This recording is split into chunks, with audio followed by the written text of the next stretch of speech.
Hey, Paul, are you there? I was just wondering if you're already on your way from work. I'm really sorry to ask, but do you think you could drive me to the doctor's? I've been feeling sick since this morning. And you need to see a doctor for that? Just lie down and rest. I'm tired from being at work all day. It's not just that. I've had a fever and it's been high all day. It's been over 100 degrees for a while now.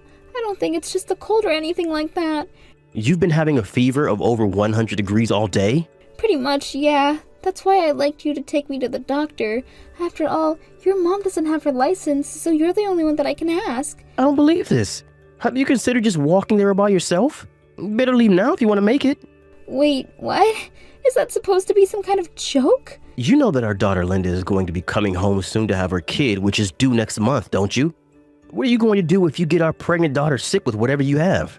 I really don't think we need to be worrying about that, but I'm more than happy to stay in our room while she's here until I'm better. And it's really so difficult. And if it's really so difficult for you, then maybe I'll just call a cab and have them take me. Although you might have to order something out for dinner since I won't be making any. Are you kidding me? So you feel a little sick, and now not only are you skipping out on cooking dinner, but you're going to take an expensive cab to the doctor? Do you think that we're made out of money or something? If you want to see the doctor, you can walk. How can you say that to your own wife, Paul? You're barely even that with how useless you are. Do you know that? Besides, you should be willing to do this for your daughter, don't you think? Or are you trying to get her and our future grandchild sick or something? You're old enough that you should know how to take care of yourself. I will have you know that I do my best to take care of myself. Thank you very much. But the other day, I went out to go buy some things that Linda was asking us to get before she arrives. It was raining quite a bit, and I think that's what I got sick from in the first place. But you don't actually know that for a fact at all, do you? You have no idea why you're actually sick, and you're just looking for excuses. Do you even remember the weather yesterday? It was practically a storm and I still went out to get things for our daughter. In fact, you were the one trying to push me out of the house to do it. I said that I think I should wait until the storm passes, and you called me selfish for not wanting to go and buy things. So quite frankly, I think you have some responsibility where this is concerned too. Oh, of course you would try to blame everyone but yourself for this. But it's your immune system that was so weak that it got sick. And if you think that I'm going to tolerate a sick wife under the same roof as my pregnant daughter, you got another thing coming. I don't even want you staying in the house until you're all cured of this. Are you kidding me? You mean you don't even want me at home while I'm sick? Just where am I supposed to even go?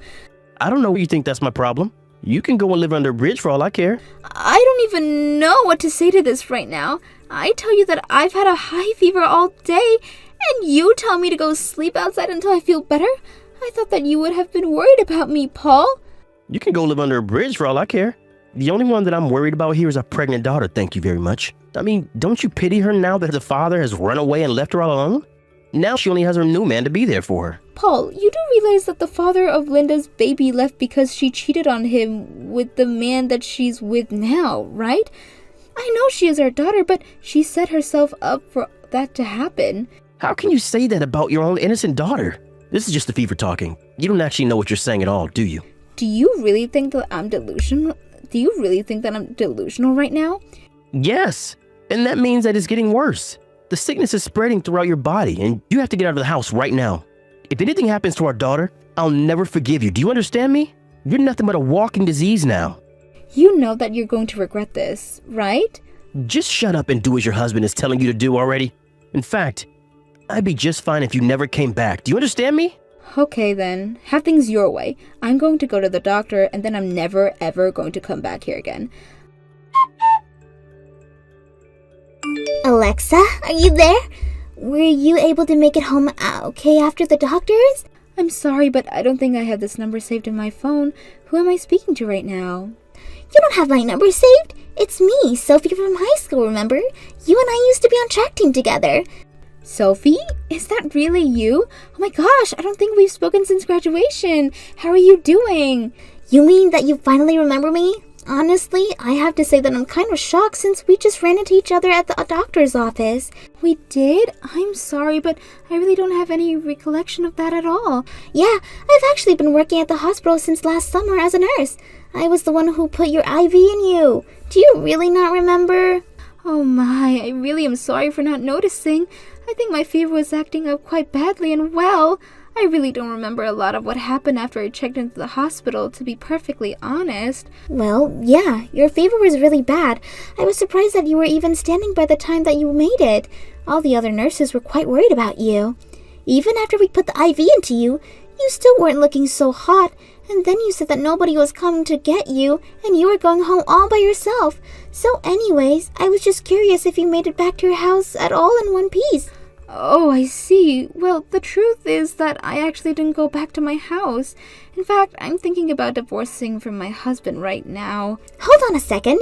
You're thinking of divorcing your husband, and that's why you're not going home? Doesn't he know how high your fever was? Well, I'm actually living at my husband's parents' house right now, and his sister, my sister-in-law, is going to come and stay with us until she gives birth.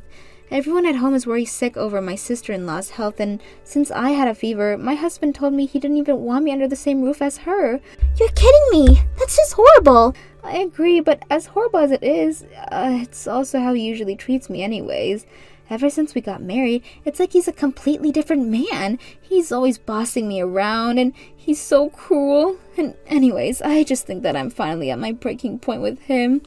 I see. Well, I'm so sorry to hear that, but you're going through all of that. But what are you going to do right now? I mean, with your fever and no home to go to, are you going to be okay? Do you have a place to stay in mind already? I was going to just stay in a coffee shop for tonight, actually. As a housewife, I don't really have much in terms of my own savings, and my husband doesn't let me have any cards in my wallet, so I only have cash in my wallet. But then, what are you going to do, Alexa? If you don't have a place to stay, then I insist that you stay with me. I'll give you a ride and everything. I couldn't do something like that.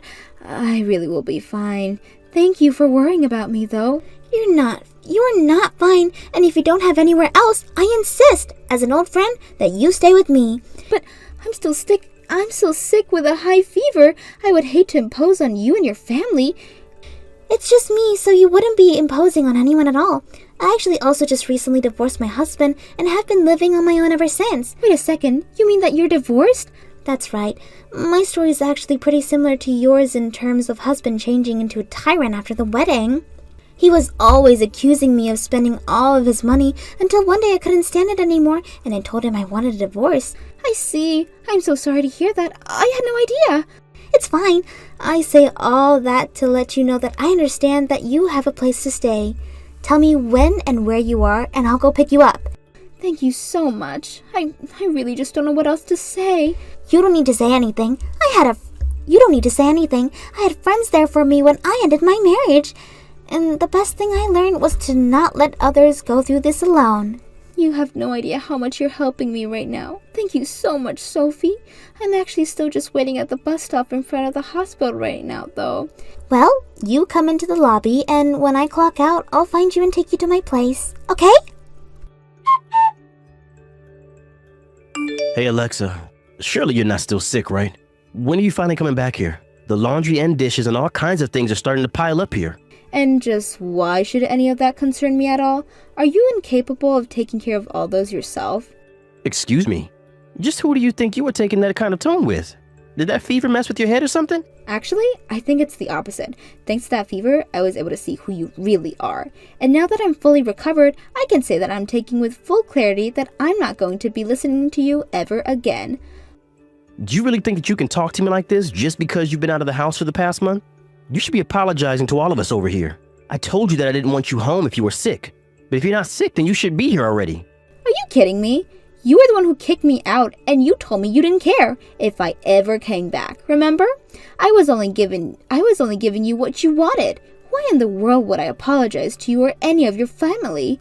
I only wanted you out of the house while you were sick. But now my sister is here, and we need someone to take care of the house more than ever. So, when are you finally going to get back here and get back to work, huh? I remember very clearly that you told me you didn't care if I ever came back home, Paul. And in the whole month that I've been gone from home, you haven't checked in on me once to see how I was doing. What is even the point of this stupid conversation? Just hurry up and come home already. Linda's already given birth and we have our hands full taking care of the baby. You need to get back here and start taking care of everything right now, do you understand? I already told you the answer is no. I am not going back to that house just so that I can be pushed around by you and your family. I don't know what's happened this past month to make you think you can talk to me like this, but I don't like it. If you don't come home now, if you don't come back home, then I'll divorce you. That's just fine with me. In fact, I sent you my signed divorce paperwork so that we can call and make it official. Wait, what? What do you mean by that? Are you telling me that you want a divorce? That's right. So once you get the papers, sign them and take them to the city hall. Now, hold on just a second. Now, hold on just 1 second here. I mean, are you serious about this? Of course I am. I can't stand giving another chance in this house with you, and I'm sick of it. You insult me, you boss me around, you don't care about me when I'm sick. But, I mean, you're a housewife. Your job is just to do as your husband says, right? I mean, you don't even have a job or contribute money to the family. And that means that you can treat me like I'm some sort of maid? You have no idea how hard I work keeping the house running. You said to yourself that you need me there. And you think that that means that you and I are equals? Do you realize how much you owe me? I could say the exact same to you about all that I've done around the house. I mean, who do you think is that cooks all the meals that you eat? Who do you think washes all the clothes and the dishes? Do you really think that that wasn't included in the whole being a housewife thing?